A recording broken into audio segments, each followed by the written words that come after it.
आपकी जो आपकी सूरत को प्रणाम करता हूँ।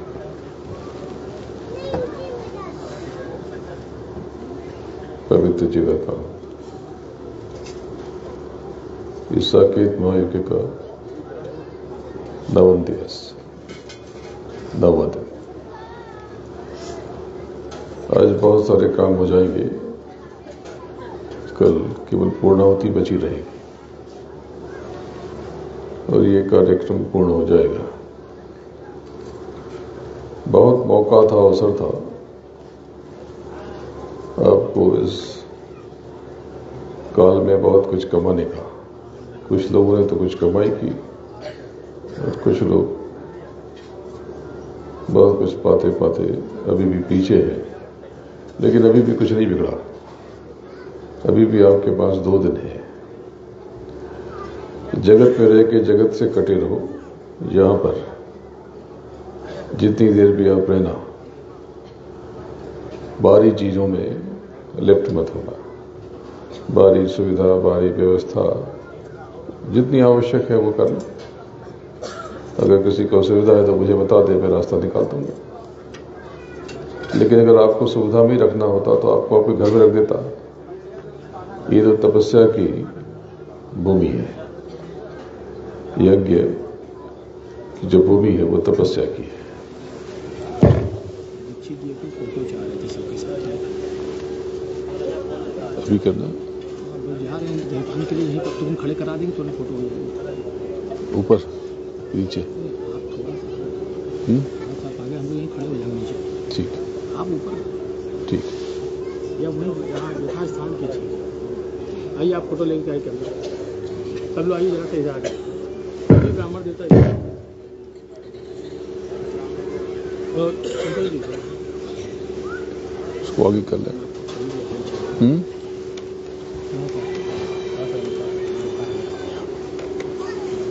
एक तो फोटो शिव शंकर जी को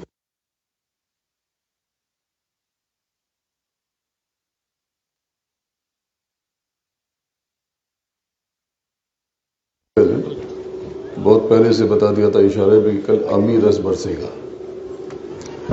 अब इसको आप पूरी चाहत और शिद्दत से लूट लो।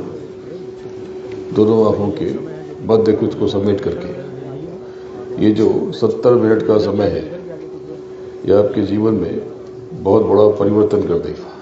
इधर आ जाइए, इधर कहाँ गए दीक्षित जी? मैं इधर हूँ। अच्छा, इधर आइए, मेरे बहुत लंबे होंगे। हो गए सारे लोग। चलिए दीक्षित जी। अविनाश लीजिएगा। हाँ जी, हाँ जी।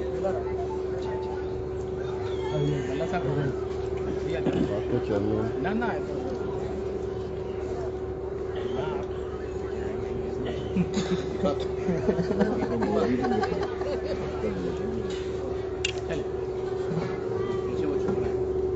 गया।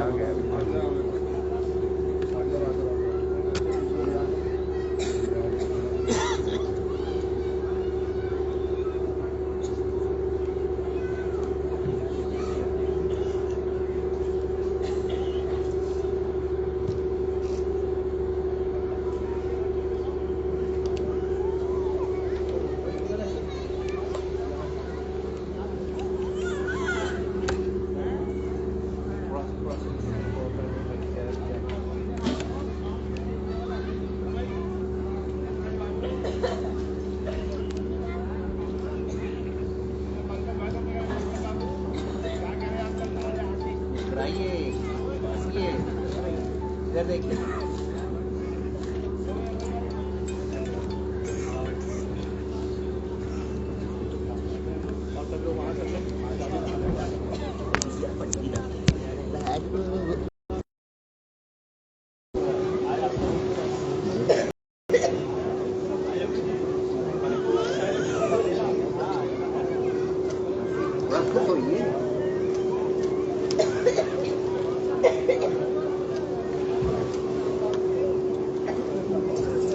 तो कल अमी रस बरसेगा। आपको अपने भीतर उतर करके इस विशिष्ट अवसर का साक्षी बनता है। आपको दोनों आंखों के बीच खुद को 14 सुन्नों से पार करके आगे बढ़ना है और खुद के तत्वों यानी 5 तत्वों और 3 गुणों को अलग अलग करना है। ये कैसे होगा, ये थोड़ा सा संकेत दे दूंगा।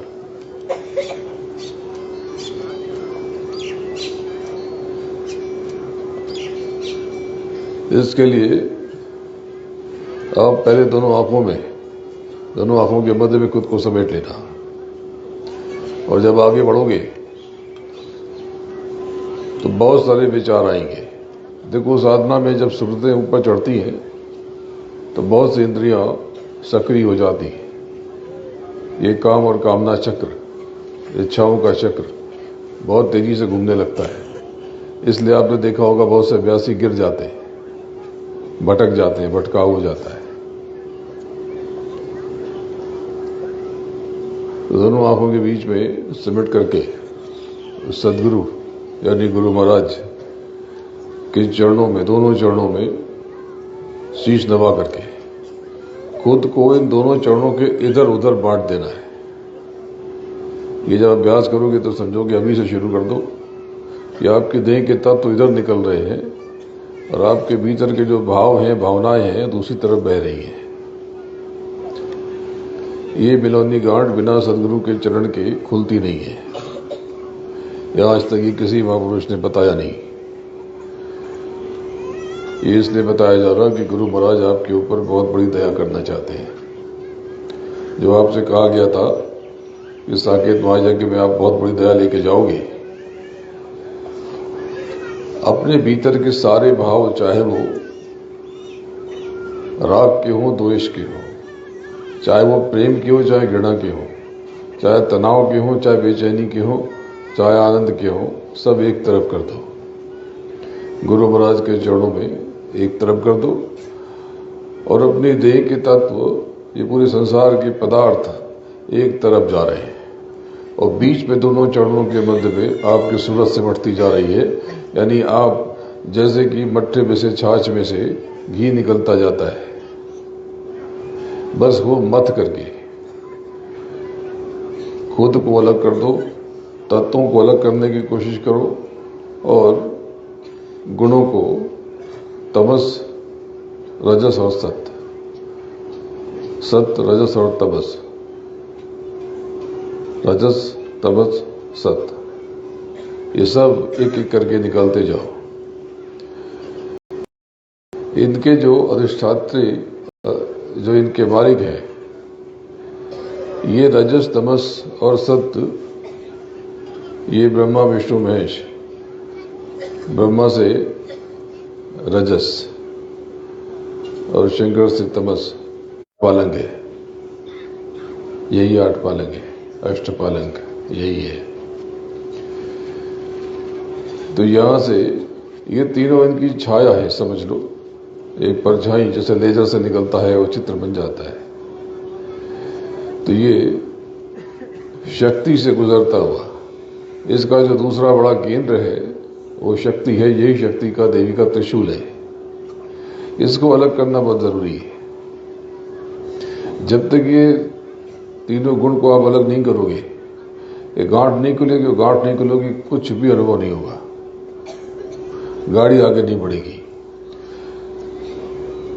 जब आप अलग करोगे तो संसारी चीजें आएंगी। संसार से बिल्कुल अलग हो जाना, आप समझ लेना कि अभी आप जो है ये आग में झोंक दिए जाओगे तो कहाँ गया संसार, कहाँ गया धन दौलत, कहाँ गया मुकदमे, कहाँ गए झगड़े, कहाँ गया प्रेम, कहाँ गया ये, कहाँ गया वो। एक कल्पना कर लो कि देह छूट गई और ये सब धू धू करके चल रही देह, तो एक वैराग्य पैदा होगा। बस एक तड़प पैदा होगी। हो सकता है आंख से आंसू भी आ जाए। वो आंसू संसार के लिए मत बहाना, गुरु महाराज के चरणों में, तो सदगुरु के चरणों में। बिना सदगुरु के, गुरु महाराज की दया के होगा नहीं। असली मंथनी वही है जो मंथन बिना गुरु चरणों के मंथन नहीं होता। ये सब बातें बड़ी गूढ़ बातें, ये तो बहुत कुछ और बहुत पहले भी बताई जा सकती थी। आपकी तैयारी नहीं है, ये तो आपसे वादा कर दिया गया कि इस साकेत महायज्ञ में आपको बहुत कुछ दिया जाएगा, इसलिए आप में से अधिकतर लोग अधिकारी नहीं हो इसके, लेकिन फिर भी दिया जा रहा क्योंकि मालिक का वचन है। मालिक ने आपको वचन दिया, उसका निर्वहन करते हैं। वो दयालु दयाल है, वो तारनहार है, पालनहार है, वो रहमान है। आप उनको क्या जानो, आप तो कोई बाबा जी समझ लिया जो सफेद कपड़े में आपके बीच रहते थे, अब दिखाई नहीं पड़ते तो तड़पड़ाते हो। अभी भी ऐसी आंखों से चाहते हो, मूल स्वरूप में थोड़ी चाहते हो, मूल स्वरूप में थोड़ी चाहते हो, आप तो स्थूल शरीर में चाहते हो। और स्थूल शरीर में आ जाए तो आपके भीतर पहचानने की ताकत नहीं, क्षमता ही नहीं। यहीं पे बैठ जाएंगे तो आप ढूंढ ना पाओगे उनको। देह बदल के यहीं बैठ जाएं, क्या पता आपकी देह के आसपास रहते भी हो, आपकी अंतर्दृष्टि जगी नहीं। इसीलिए मैं कहता हूं प्रेमियों, जो बात कहता हूं वो सच्ची है, बहुत से लोगों को चुभती है। तो चुभती है तो चुभती रहे। तो सच्ची बात है कि गुरु महाराज थे और गुरु महाराज सच्ची बात है प्रेमी। कितना आसान होता ना मेरे लिए कि मैं कह देता कि मर गए, तो मैं आ गया एक और गद्देदार। मैं तो आपके बीच में आना भी नहीं चाहता। मालिक का आदेश निर्देश न हो तो आपको पता कि मैं स्वभाव से बड़ा संकोची हूं। न आपसे कुछ मांगना चाहता हूं, न लेना चाहता हूं, केवल देना चाहता हूं।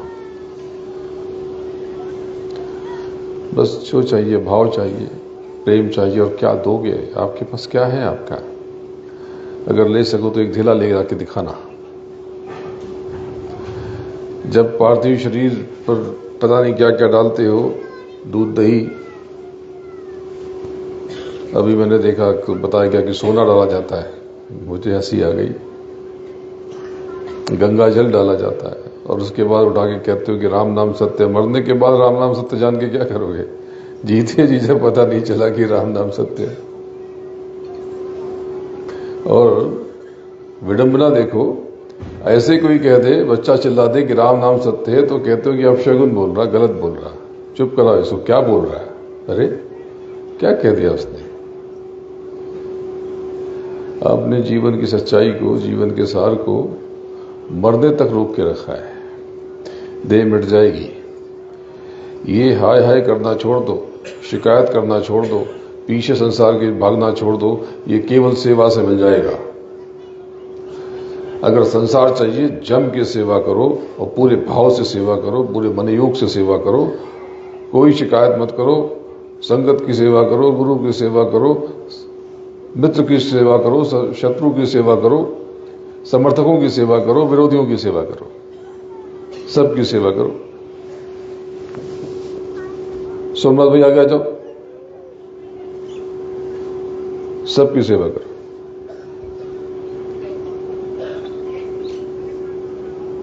सेवा करोगे संसार मिल जाएगा। पर संसार जो है एक सीमा तक के बाद व्यर्थ है। ये संसार बड़ा लुभाता है और आखिर में आपके साथ छल कर देता है। जिसको आप धन समझते हो, ये दरअसल आपको पूरे जीवन निर्धन बनाता है। आपको पता भी नहीं चलता। यहाँ आ जाओ, इधर आ जाओ, यहाँ बैठ जाओ, ऊपर आओ। ये बड़े संकोची हैं, ये आगे नहीं रहना चाहते। ये मैंने उनको बुला के बिठा दिया, ये बड़ी मेहनत करते हैं, बैठ जाओ। इनको बहुत बेचैनी होती है। ये मान के भूखे नहीं है, ये अनुशासन के भूखे है। अनुशासन के विपरीत होता है ना, तो ये उबल पड़ते हैं। गुरु महाराज या संगत के कुछ भी विपरीत जाता है तो ये बेचैन हो जाते हैं। संगत की सेवा, आपको पता नहीं, ये पूरा एक एक ये खुद ही वेल्डिंग कर रहे थे। यहाँ तक कि आपके नहाने धोने की व्यवस्था में भी एक एक चीज खुद ही लेके लगे हुए थे। तो प्रेमियों,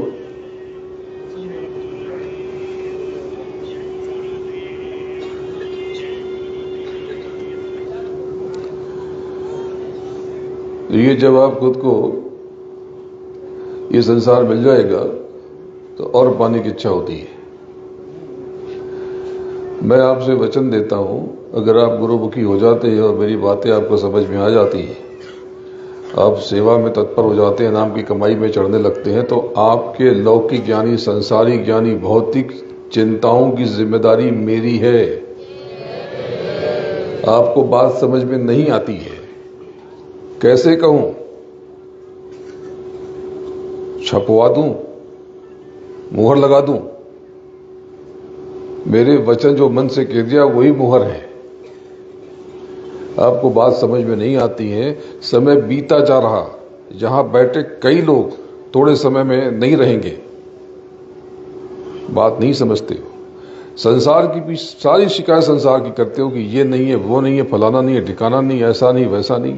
जिम्मेदार आप हो। चलो आज से शिकायत, जब आप शिकायत करते हो इसका मतलब जानते हो आपको मालिक पे भरोसा नहीं है। कमी आपकी, और ठीकरा फोड़ देते हो कि जैसी गुरु महाराज की मौज। अरे किया धरा आपने, लाद दिया उनके ऊपर। गजब नहीं करते हो? और फिर उसी में भी सच्चा झूठा पता नहीं क्या क्या, छल कपट, चालबाज, धोखेबाज, जाने क्या करने लगते हो। बोलो जय गुरुदेव। तो अभी ये कार्यक्रम शुरू हो जाएगा। आज का दिन थोड़ा सा लंबा होगा इसलिए जल्दी, और कल भी बहुत जल्दी, बहुत जल्दी। आज तो 7 बजे, 6:30 बजे ये लोग आ गए थे। मैंने 6 बजे का समय दिया था। आप लोगों से विलंब हुआ। आप लोग तो बहुत देर से आए, मैं तो तैयार बैठा था। तो कल भी 6 या 5:30 या 5 आपको समय बता दिया जाएगा। अभी इनसे मशवरा कर लेता हूं।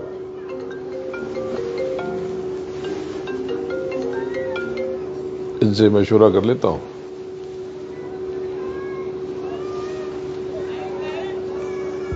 देखो ये इनकी मान्यताएं हैं, इसलिए मैं कुछ नहीं कहता। और आप तो बस अपने भीतर जाओ। इन्होंने कहा कि नाम संकीर्तन, हम उसको नाम की कमाई कहते हैं। आपको उन 70 मिनट में यहां से ऊपर की तरफ चढ़ना है और सामने की तरफ, सामने पर्दा फाड़ने की कोशिश करनी है। और ये बदलते रहना। थोड़े समय भजन कर लेना, पहले सुमरन कर लेना, फिर ध्यान कर लेना। और जिसमें लिप्त हो जाओ, जिसमें रस आने लगे वही भी कर सकते हो। मतलब मान लो कि अगर आप सुमिरन करने लगे और सुमिरन में डूब गए। कई लोग हैं जो घंटों 2 घंटे सुमिरन करते हैं। सच्चा सुमिरन तो घंटों 2 घंटे 5 घंटे में होता है। उसके बाद तो माला तो बस खाली नाम मात्र की घूमती है, और घूमती नहीं है, रुक जाती है। क्योंकि सूरत अपने मालिक के चरणों में, उन धनियों के पास स्वयं को जोड़ लेता है, उनसे जोड़ लेता है और उसी में खो जाता है। तो अगर आपने मेरी बात मान ली तो प्रेमियों, मैं फिर से कहता हूं कि आपकी लौकिक ही नहीं, पारलौकिक चिंताओं की जिम्मेदारी भी मेरी। और जो कहता हूं वो तो करो। कौन सी कठिन चीज कहता हूं? कौन से आपका राजपाट मांगता हूं, आपकी धन दौलत मांगता हूं? देखो, अब से मैंने आपसे लगभग सभी लोगों से हाथ में सेवा लेना बंद कर दिया। आपको वहम होता है। ये सारी जो है सब बैठ करके गिनती गिनी जाएगी, और यहां पर जो भी खर्चा वर्चा हुआ है उससे बात करके ब्राह्मणों की दक्षिणा और बाकी चीजें ये सब निपटा दी जाएंगी। कुछ भी लेकर के जाया नहीं जाएगा। इतना होता भी नहीं है कि लेके जाया जाए, बल्कि और देना पड़ता है, लगाना पड़ता है। इस तरह के बड़े आयोजन, इसमें तो संसाधनों की जरूरत पड़ती। तो मालिक की दया से ये सब अपने आप हो जाता है। ये यज्ञ नारायण की सेवा, ये जैसे जैसे ये लगे हुए हैं, इसमें 2 दिन में जब भी घूमते फिरते कुछ ना कुछ इनको डाल देना, ये डाल देना। ये सब इनकी सेवा में ये लग जाएगा। अपने कर्मों को लेकर सहज रहना। ये शिकायत करना आज के बाद बंद कर दो। अपनी तकलीफ है तो इस तरह से कहा करो कि ये समस्या है, पर दया हो जाएगी तो आराम हो जाएगा, या मुझे विश्वास है कि दया हो जाएगी, अब इसके बाद आराम हो जाएगा। सकारात्मक तरीके से बात को कहना शुरू करो। और कल बैठ करके जो आपको बताया है, जो तरीका, गुरु के चरणों को, सदगुरु के यानी गुरु महाराज के चरणों को, उसका स्मरण करके खुद को यानी सूरत को दोनों अंगूठे के बीच में रख के, और एक तरफ तत्वों को फेंको और एक तरफ अपने भाव को यानी गुणों को फेंको। थोड़ा अभ्यास अभी से करना शुरू कर देना, जब भी मौका मिले तो आपको समझ में आ जाएगा। और इसमें थोड़ा सा कुछ और बताने की कोशिश करूंगा। बोलो जय गुरुदेव। तो ये जो आपको अभी, आप में से बहुत लोग नहीं थे, ये बताया कि ये जो यहाँ पर हवन यज्ञ का एक हिस्सा है। ये पूरा पूजन वूजन सब मिला करके, संकल्प ये सब मिला करके एक यज्ञ होता है। जीवन एक यज्ञ है और आपके कर्म उसकी आहुतियां हैं। आपको बताया कि स्थूल शरीर में जो भोजन है वो स्थूल भोजन होता है और इंद्रियों के द्वारा ग्राह्य किया जाता है। लिंग जगत में जिसमें देव हैं, दानव हैं, यक्ष हैं, रक्ष हैं, सिद्ध हैं, चारण हैं, नाग हैं, किन्नर हैं, भुजंग हैं, योगिनियां हैं, ये सारे के सारे जिन्न है, प्रेत है, पिशाच है, ये सारे सब लिंग शरीर में। जैसे कि चींटी है, पेड़ पौधे हैं, कीड़े मकोड़े हैं, पशु पक्षी हैं, मनुष्य हैं, ये सब स्थूल शरीर में। इसी प्रकार से जो नाम मैंने बताया, ये लिंग शरीर में इनकी देह 70 तत्वों की, और इनका भोजन सुगंध है जो ये नासिका से लेते हैं। इंद्रियों से ये ग्रहण नहीं करते। हालांकि 10 इंद्रियां इनकी देह का हिस्सा हैं और इनका देह बहुत प्रकाशवान है, लेकिन ये जो भोजन लेते हैं वो नासिका से लेते हैं, इनकी जो दिव्य नासिका है। इसके ऊपर सूक्ष्म संसार है जो 9 तत्वों का संसार है। शब्द, स्पर्श, रूप, रस, गंध, मन, बुद्धि, चित्त और अहंकार। इस संसार में जो भोजन ग्रहण करते हैं वो चक्षुओं से, नेत्रों से, नयनों से, आंखों से ग्रहण करते हैं, और जो भोजन है वो नूर है, यानी प्रकाश है। तो वहां सुगंध नहीं है, सुगंध से पेट नहीं भरता। सिद्धियां यहां भी हैं और इसके ऊपर कारण जगत में ही, जिनको भ्रम होता है कि रिद्धियां सिद्धियां मिलेंगी यज्ञ, उनसे ऐसा नहीं होता। और नाम की कमाई से मिलती है और लेना नहीं चाहिए, लेना नहीं चाहिए। जो ये कहता है आप समझ लो उसके ज्ञान का स्तर क्या है, उसके बोध का स्तर क्या है, कुछ नहीं। कुछ भी कहने के लिए पत्थर मार दिया, चलो ठीक है। तो ये सूक्ष्म जगत में दिव्य नयनों से, दिव्य नेत्रों से भोजन ग्रहण करते हैं, और भोजन नूर है, प्रकाश है, रोशनी है। बहुत अद्भुत अनुभव होता है। और इसके बाद जो कारण जगत है, शब्द, स्पर्श, रूप, रस और गंध का, वहां पर जो भोजन ग्रहण करते हैं कर्ण से, यानी दिव्य कर्ण से, कानों से, मुख से नहीं, नाक से नहीं, आंख से नहीं, वहां पर भोजन ग्रहण करते हैं कानों से, कारण संसार में। वहां पर भोजन शब्द है।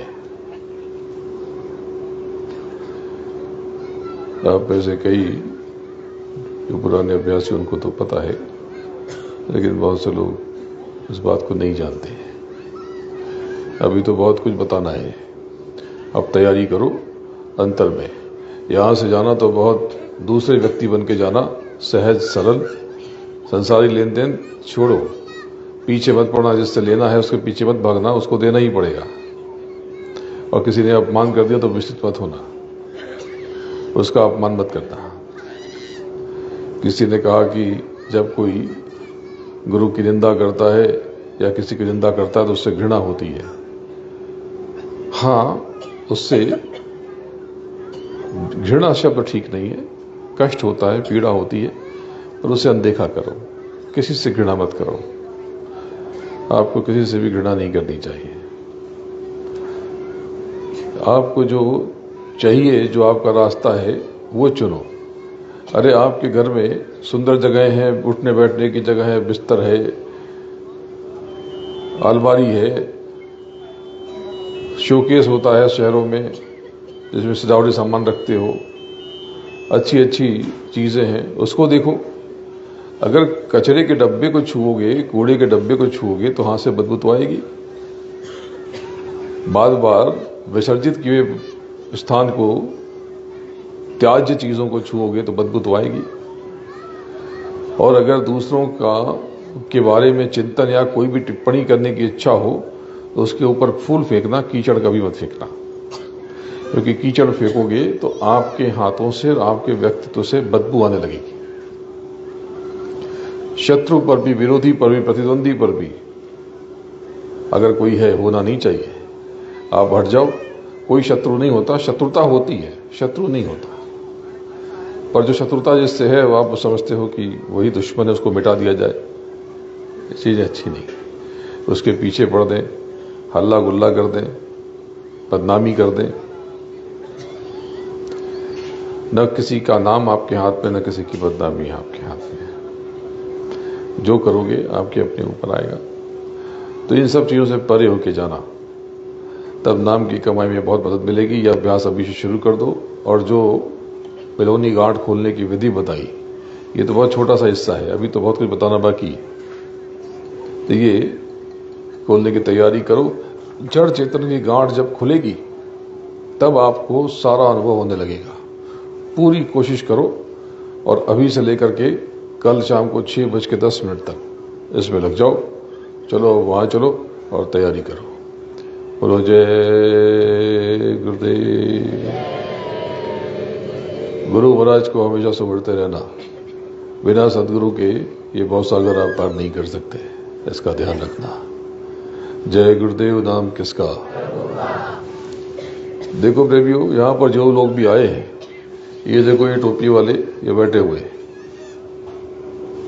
इनको इनके पास जाकर के अपना नाम वाम लिखवा देना, या कोई आपको ये लिंक भेज देंगे जिससे मालूम रहे कि आप सब यहां पर उपस्थित हुए थे। तो ये दस्तावेज बन गया। इस सत्य की अगवानी के इस यज्ञ में आप भी शरीक थे और एक संबंध जुड़ा रहेगा। मैं खुद देख लिया करूंगा और कोई संदेश भेजना है तो आपको भेज के जाएगा, कुछ बताना है तो जो जिन्होंने लिखवा दिया ठीक है, एक बार आके चेक कर लेना और सब लोग इनके पास अपना नाम लिखवा देना। जय गुरुदेव नाम किसका। जय गुरुदेव नाम किसका। गुरु महाराज के चरणों में बारंबार नमन करता हूं और आप सबको प्रणाम करता हूं। जय माता।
पूर्ण आहे ना तुझ्याकडे?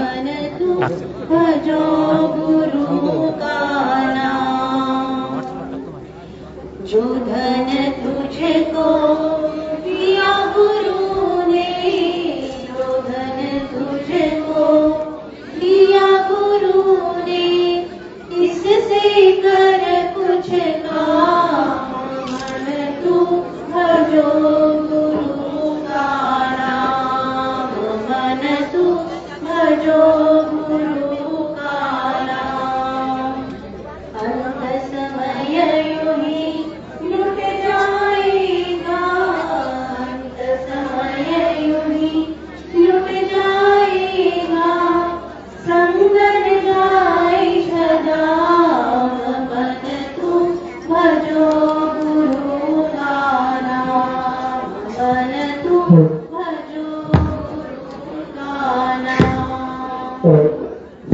यह संसार है रैन का सपना, यह संसार है रैन का सपना, आएगी विश्राम, मन तू भजो गुरु का नाम, मन तू भजो गुरु का नाम।